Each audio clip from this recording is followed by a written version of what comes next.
రంగి కుమారుడు కాడా. మత్తయి శుభవార్త 13వ అధ్యాయము 55వ వచనము.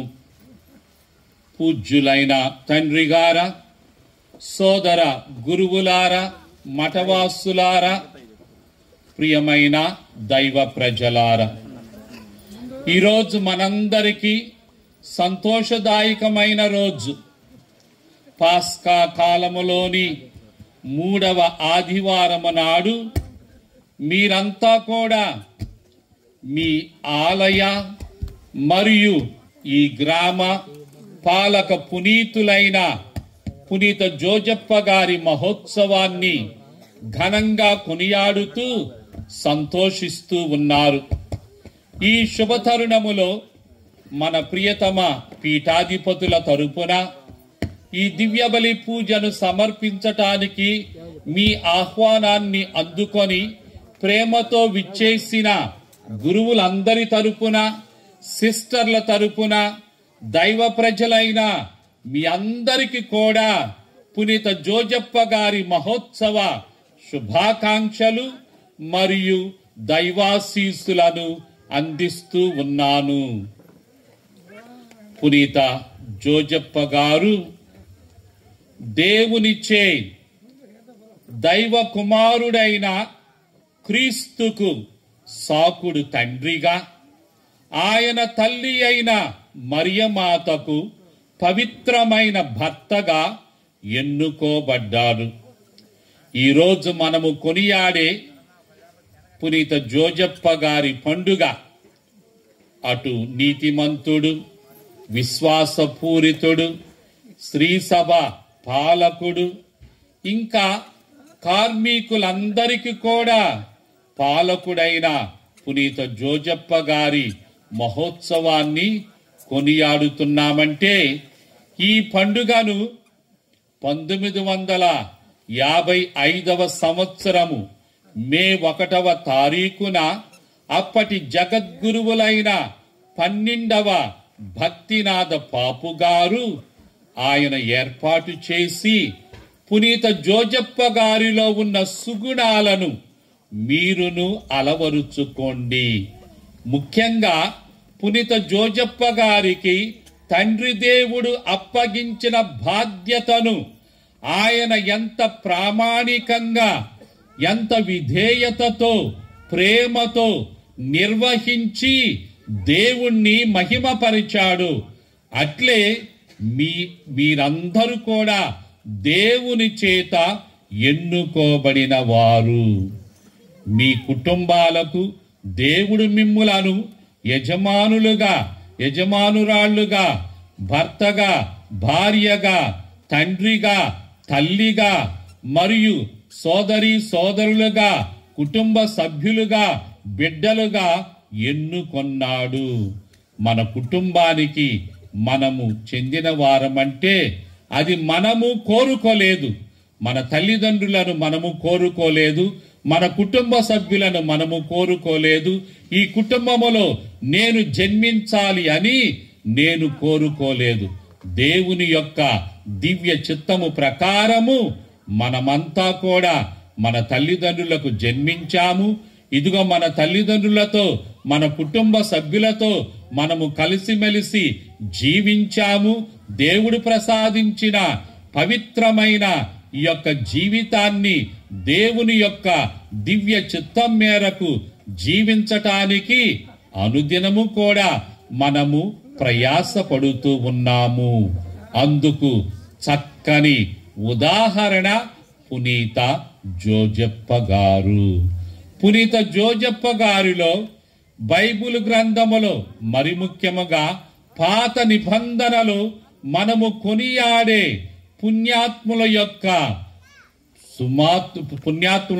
పుణ్యాత్ములలో ఉన్న సుగుణాలన్నీ కూడా పునీత జోజప్ప గారిలో నెలకొని ఉన్నాయి. ఉదాహరణకు విశ్వాసములో మన పితామహుడైన అబ్రహాములో ఉన్న విశ్వాసము, విధేయత పునీత జోజప్ప గారిలో నెలకొని ఉన్నాయి.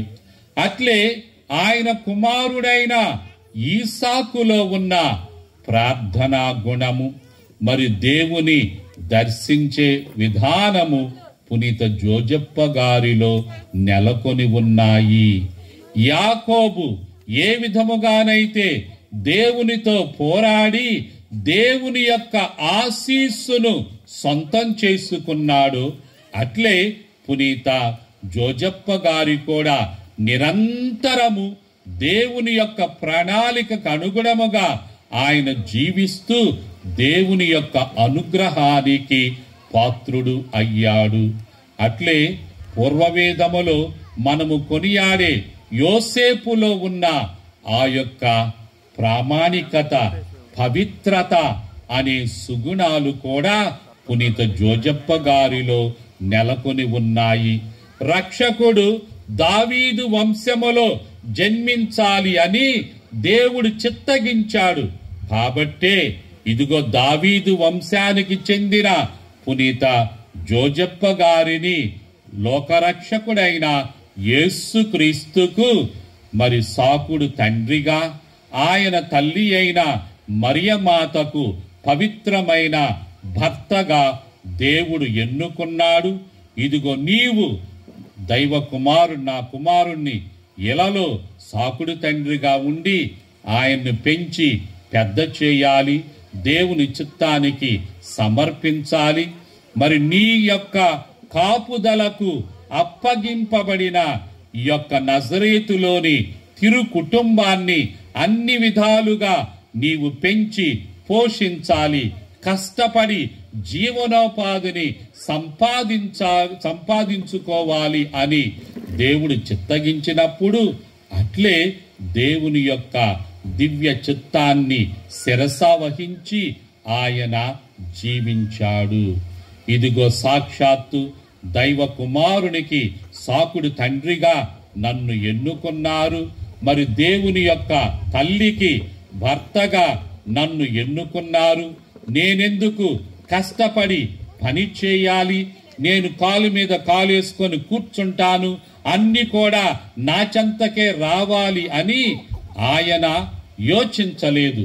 ఇదిగో దేవుని యొక్క చిత్తము, ఆయన చెమటోర్చి పని చేయాలి, జీవనోపాధిని సంపాదించాలి, తద్వారా తన సంరక్షణకు అప్పగించబడిన ఆ తల్లి బిడ్డను పెంచి పోషించాలి. అట్లే ఆయన గొప్ప గొప్ప పనులను చేయలేదు. ఆయన ఇలలో చేసిన పని వడ్రంగి వృత్తి. ఆ వడ్రంగి పని ద్వారానే జీవనోపాధిని సంపాదించాడు. ఇదిగో మనందరి రక్షణార్థమై ఇలలో ఒక శిశువు జన్మించాడు. ఆయన వడ్రంగి కుమారునిగా ఇలలో ఆయన గుర్తింపు పొందాడు. కాబట్టి ఇటువంటి మహనీయుని యొక్క పండుగను కొనియాడుతున్నామంటే ఆయనలో నెలకొని ఉన్న ఈ సుగుణాలన్నీ మనమును అలవరుచుకొని పునీత జోజప్ప గారి వలె మనము కూడా దేవునికి ఇలలో ప్రీతిపాత్రమైన వారంగా జీవించటానికి నేర్చుకోవాలి. ప్రియ సహోదరి సహోదరులారా, పునీత జోజప్ప గారు కష్టజీవి, కష్టపడి పని చేశాడు. అట్లే ఆ యొక్క కష్టాన్ని మనము నమ్ముకుంటే తప్పకుండా అభివృద్ధి అనేది మన సొంతమవుతుంది. కష్టే ఫలి అంటారు కదా. కాబట్టి ఎంతగా మనము కష్టపడతామో అంత అభివృద్ధిని మన సొంతం చేసుకుంటాము. మరి ఈ సుగుణాన్ని కూడా పునీత జోజప్ప గారి నుండి మనము నేర్చుకోవాలి. మన యొక్క కర్తవ్యాన్ని ఏదో మొక్కుబడిగా మనకు నచ్చిన విధంగా కాకుండా దేవుణ్ణి మహిమపరిచే విధంగా మనము నిర్వహించాలి అని పునీత పౌలు కొలసీయులకు రాసిన లేఖ 3వ అధ్యాయం 23వ వచనములో నుడువుతూ ఉన్నాడు. ఇదిగో మీ కర్తవ్యాలను ఇతరుల కోసం కాకుండా, మీకోసం, కేవలం మీకోసమే కాకుండా దేవుని యొక్క మహిమ కొరకు మీరు నెరవేర్చండి. తప్పక మీకు తగిన ఫలితము సిద్ధిస్తుంది అని పునీత పౌలు మనకు పిలుపుని ఇస్తూ ఉన్నాడు. అట్లే ఈరోజు గనక నీవు కష్టపడకపోతే, పని చెయ్యకపోతే, ఇదిగో భుజించే హక్కు మనకు లేదు అని చెప్పేసి మళ్ళీ పునీత పౌలు తెసలోనికా పౌరులకు రాసిన 2వ లేఖ 3వ అధ్యాయం 10వ వచనములో నుడువుతూ ఉన్నాడు. కాబట్టి పని యొక్క విలువను, శ్రమ యొక్క విలువను పునీత జోజప్ప గారు గుర్తించి ఆ యొక్క శ్రమ ద్వారా, పని ద్వారా తనకు అప్పగింపబడిన బాధ్యతను ఎంత ప్రామాణికంగా ఆయన నెరవేర్చాడో, అలాగే దేవుడు మనలను తన దివ్య చిత్తం ప్రకారం కొంతమందిని కుటుంబ జీవితానికి, ఇంకా కొంతమందిని సంఘ జీవితానికి, కొంతమందిని గురుత్వానికి, మఠవాస జీవితానికి ఎన్నుకున్నాడు. కాబట్టి దేవుడు ప్రసాదించిన ఈ పిలుపులకు అనుగుణంగా మనము జీవించటము నేర్చుకోవాలి. అట్లే ఈరోజు పాస్కా కాలములోని 3వ ఆదివారము కొనియాడుతూ ఉన్నాము. ఈనాటి పరిశుద్ధ గ్రంథ పఠనాలు కూడా పునీత జోజప్ప గారు ఏ విధముగానైతే శ్రమపడి జీవించే మనస్తత్వము కలిగి ఆయన జీవించాడో, అట్లే అపోస్తులుడైన పునీత రాయప్ప గారు కూడా ఇదిగో నిరంతరము శ్రమతో, అట్లాగే పునీత అందరూ అపోస్తులు కూడా వారందరూ జాలరులు, కష్టపడి చెమటోర్చి తమ జీవనోపాధిని సంపాదించుకున్నారు. ప్రభువు మరణము తర్వాత వారు ఎంతో నిరాశ నిస్పృహలకు గురి అయ్యారు. మరి ముఖ్యంగా ఆ కల్వరిగిరిలో పెద్ద శుక్రవారం చోటు చేసుకొనిన ఆ సంఘటనలన్నీ కూడా వారిని నిలువెత్తున కృంగదీశాయి. ఎందుకంటే ప్రభువు పట్ల వారు ఎంతో విశ్వాసాన్ని, నమ్మకాన్ని పెంపొందించుకున్నారు. ప్రభువును అనుసరిస్తే వారికి మంచి కలుగుతుంది, మంచి భవిష్యత్తు ఉంటుంది, ఎరలో మంచి గుర్తింపు ఉంటుందని వారు ఆశించారు. ప్రభువు కూడా అలాగే ఆయన ఎలలో జీవించాడు, అసామాన్యమైన కార్యాలు చేశాడు. ఆయన ఎలలో ఉన్నప్పుడు ప్రకృతిని శాసించలేదా? మరణించిన వారిని పునర్జీవితులను చేయలేదా? మరి ఎంతో మందికి స్వస్థతను ప్రసాదించలేదా? ఎంతో మందిని తన హక్కున చేర్చుకొని వారి యొక్క ఇతి బాధల నుండి వారికి విముక్తిని ప్రసాదించలేదా? ఇంతటి అమోఘమైన వారి యొక్క గురువు ఇదిగో ఎందుకు చేతగాని వానలాగా తమ యొక్క శత్రువుల చేతులకు చిక్కి ఆయన అంత తేలిగ్గా స్లేవలో కొట్టబడి మరణిస్తాడని చెప్పేసి వారు కలలో కూడా ఊహించలేదు. మరి తమ గురువు అంతటి వానికే అంతటి విపత్కరమైన పరిస్థితి సంభవిస్తే ఇక తాము ఏ పాటి వారము, చదువు సంధ్యలు లేని వారము, ఎటువంటి జ్ఞానము లేని వారము, అతి సామాన్యులము. ఇదిగో ప్రభువును అనుసరిస్తే మంచి జరుగుతుందని ఆశించిన వారు, అటువంటి వారు తమ గురువుకే ఇంతటి విపత్కరమైన పరిస్థితి ఎదురైనప్పుడు, తమ గురువే అన్యాయంగా స్లేవలో కొట్టబడి చంపబడినప్పుడు ఇక వారి పరిస్థితిని ఊహించనవసరము లేదు. అందుకే వారు భయముతో గజగజలాడుతూ పారిపోయి దాక్కున్నారు. కానీ ప్రభువు పునరుత్థానుడైన తరువాత మరణాన్ని గెలిచి ఇదిగో నిత్య జీవం తనదేనని నిరూపించిన తర్వాత తనను ఎడబాసిపోయిన ఆ యొక్క శిష్యులకు దర్శనమిచ్చాడు. ఇదిగో ప్రభువు మీకంటే ముందు నేను గలిలయాకు వెళుతున్నాను, మీరు కూడా రండి అని సందేశాన్ని అందించాడు. ఇదిగో ప్రభువు ఇచ్చిన సందేశాన్ని అందుకొని ప్రభువు పునరుత్థాన ప్రభువు దర్శనార్థమై వారు ఆ గలిలయాలోని ఆ తిబేరియా సరస్సు తీరానికి వెళ్ళారు. ప్రభువు దర్శనము కోసము వారు వేచియున్నారు.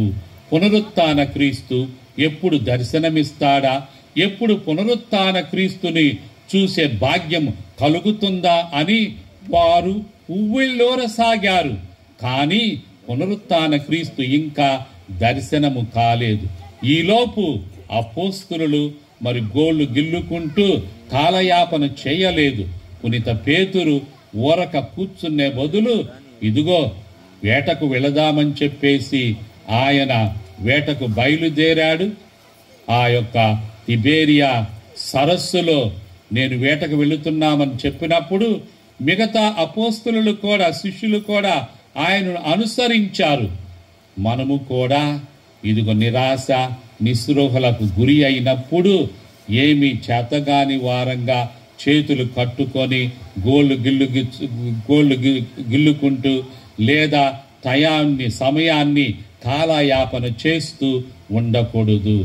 పునీత రాయప్ప గారి వలె, మీది రాయప్ప పేట కదా ఇది, పునీత రాయప్ప గారి వలె ఇదిగో ఏదో మనకు తోచిన పనిని మనము చేస్తూ దేవుని కోసము ఎదురు చూస్తూ నమ్మకముతో తప్పక దేవుడు నన్ను కరుణిస్తాడు, నన్ను కటాక్షిస్తాడు, దైవ కృప నాకు తప్పక దొరుకుతుంది, ఇదిగో నా కర్తవ్యాన్ని నేను నిర్వహిస్తే దేవుడు తన పనిని తన చేస్తాడు అన్న నమ్మకముతో మనము గనక కార్యరూపం దాల్స్తే తప్పక దేవుని యొక్క కృప, దేవుని యొక్క అనుగ్రహం మనకు సిద్ధిస్తుంది. ప్రియ సహోదరి సహోదరులారా, పునీత రాయప్ప గారు చేసింది అదే. ఆయన చేపల వేటకు వెళ్ళాడు, మరి రాత్రంతా కూడా శ్రమించాడు. కానీ చేపలు పడ్డాయా? ఒక్క చేప కూడా దొరకలేదు. పునీత రాయప్ప గారికి ఆయన అనుచరులకు బాగా తెలుసు ఎప్పుడు చేపలు పట్టాలో, ఎలా పట్టాలో, మరి ఎప్పుడు వల విసిరితే, ఎక్కడ వల విసిరితే చేపలు పడతాయో, మరి ఎప్పుడు అనుకూలంగా ఉంటుందో పరిస్థితులన్నీ కూడా వారికి బాగా క్షుణ్ణంగా తెలుసు. అయినా సరే రాత్రంతా శ్రమపడినా సరే ఒక్క చేప కూడా దొరకలేదు. మరి వల వేశారు, గాలించారు. ఆ సరస్సు, తిబేరియా సరస్సు అంతా కూడా జల్లెడ పట్టారు. అటువైపు వల విసిరారు, ఇటువైపు వల విసిరారు, లోతుకు వెళ్ళారు. కానీ ఎక్కడ చేపలు దొరకలేదు. ఈలోపు తెల్లవారుతుంది. సూర్యకిరణాలు నీళ్లపై పడుతూ ఉన్నాయి. ఇక వేటను చాలించవలసిన సమయము ఆసన్నమైనది. ఆ చివరి క్షణములో ప్రభువు యొక్క స్వరాన్ని వారు ఆలకించారు. బిడ్డలారా, మీ యొద్ద తినుటకు ఏమైనా ఉన్నదా? కానీ ప్రభువును గుర్తించలేదు.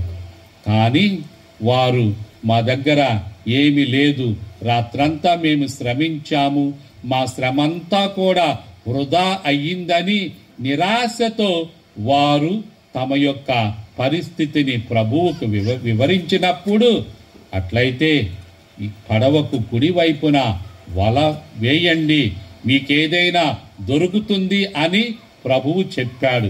ఇదిగో మీకు కావలసినన్ని దొరుకుతాయి, మీ యొక్క కోరిక నెరవేరుతుందని చెప్పేసి ప్రభువు భరోసా ఇవ్వలేదు. ఏదైనా దొరికిద్ది, మీరు వల విసరండి అన్నారు. అట్లే ప్రభువు మాటలో విశ్వాసముంచి మరి వల విసిరారు. ఇదిగో వల పిగులునన్ని పెద్ద పెద్ద చేపలు పడ్డాయి. ఎన్ని చేపలు పడ్డాయి విన్నాము కదా సువార్తలో, 153 పెద్ద పెద్ద చేపలు పడ్డాయి. ఇదిగో ప్రభువు మన యొక్క శ్రమకు ఆయన యొక్క అనుగ్రహాన్ని ఎలాగా ఆపాదిస్తున్నాడో చూడండి. మనము గనక మన యొక్క విశ్వాస జీవితములో ప్రామాణికంగా ఉండి మన కర్తవ్యాన్ని మనము నెరవేరుస్తూ ఉంటే మనము అడగకుండానే దేవుడు ప్రభువు తన యొక్క కృపను మనకు ప్రసాదిస్తాడు. కాబట్టి ప్రభువునందు మనము నిండు విశ్వాసము కలిగి జీవించాలా. మరి పునరుత్థాన క్రీస్తును ఏ విధముగానైతే అపోస్తలులు కనుగొన్నారో అలాగే మనము కూడా మన దైనందిన క్రైస్తవ జీవితములో ప్రతి ఆదివారము దివ్యబలి పూజకు రావటము ద్వారా, దివ్యబలి పూజలో పాల్గొనటము ద్వారా బైబిల్ వాక్యాన్ని వినటము ద్వారా మరియు కుటుంబములో కూడా చదువుకోవటం ద్వారా రోజు ప్రార్థన అనుదిన ప్రార్థన చేసుకోవటం ద్వారా దేవుని యొక్క స్వరాన్ని ఆలకిస్తూ మనల్ని మనము ఆయనకు సమర్పించుకుంటూ ఆయన కృపావరాలతో పాత్రులము కావటానికి ప్రయాసపడాలి. మరి ముఖ్యంగా పునీత జోజప్ప గారిలో ఉన్న సుగుణాలన్నీ కూడా సంతరించుకొని పునీత జోజప్ప గారి వలె మనము కూడా దేవునికి ప్రేమైన వారంగా జీవించుటకు కావలసిన వరాలను ప్రసాదించమని ఈ దివ్య బలి పూజలో ప్రార్థించుకుందాము. ఆమేన్.